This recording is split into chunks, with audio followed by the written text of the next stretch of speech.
کراچی کی عوام گواہ ہے کہ غیر مقامی تنظیمیں مختلف انتخابی نشانوں پر زبردستی کامیاب تو کروائی گئیں، لیکن الیکشن جیتنے کے بعد اپنے حلقوں سے ان کے نمائندے ایسے غائب ہوتے کہ عوام اپنے مسائل کے حل کے لیے ان کا پتہ ڈھونڈتے رہ جاتے اور عوام اپنے وسائل کو ترستے رہ جاتے۔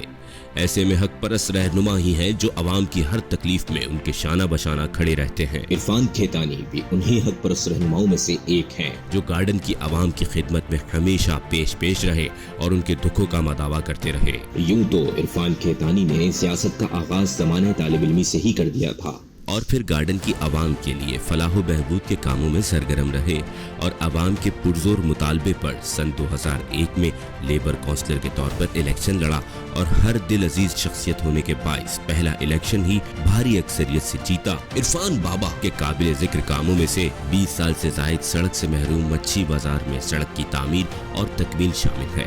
بازار کے اوقات کار مقرر کیے گئے اور بازار بند ہونے کے بعد باقاعدہ صفائی کی جاتی، جس کی وجہ سے مقامی افراد کی مچھی بازار کے راستے عبادت گاہ تک بنا دشواری آمد و رفت ممکن ہوئی۔ سن 2005 میں عرفان بابا بطور جنرل کونسلر منتخب ہوئے اور حق پرست نمائندے کے طور پر بے پناہ خدمات انجام دیں۔ عرفان کھیتانی اپنی جاں فشانی اور جذبہ خدمت سے سرشاری کے بنا پر عوام میں مقبولیت کی انتہا کو پہنچے، جس کا منہ بولتا ثبوت 2015 کے بلدیاتی الیکشن کی وہ عظیم فتح ہے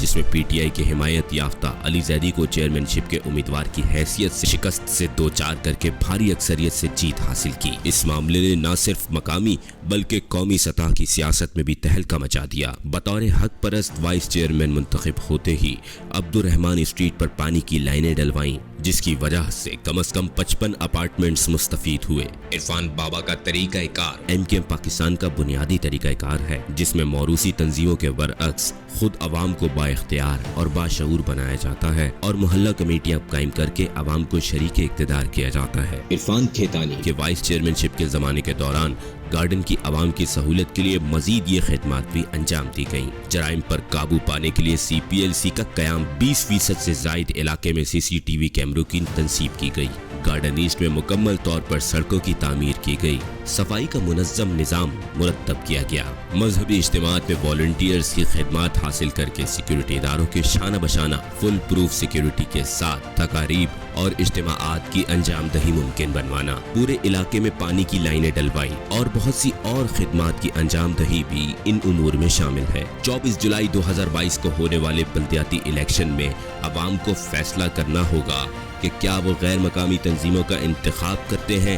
یا پھر سالوں سے کراچی کے لیے آواز بلند کرتی اور خدمات انجام دیتی ایم کیو ایم پاکستان کا انتخاب کرتی ہے۔ کیا صرف ایک مخصوص بیانیے کے سہارے کھڑے نا تجربہ کار امیدواروں کا انتخاب کرنا ہے، یا کئی دہائیوں سے مسلسل منتخب ہوتے تجربہ کار اور ایماندار رہنما عرفان بابا کا انتخاب کرنا ہے؟ کیا 24 جولائی کو غیر معروف امیدواروں کو منتخب کرنا ہے یا پھر معروف و مقبول عرفان بابا کو بطور چیئرمین منتخب کرنا ہے، جن کے کردار اور کارکردگی کی گواہی مخالفین بھی دیتے ہیں؟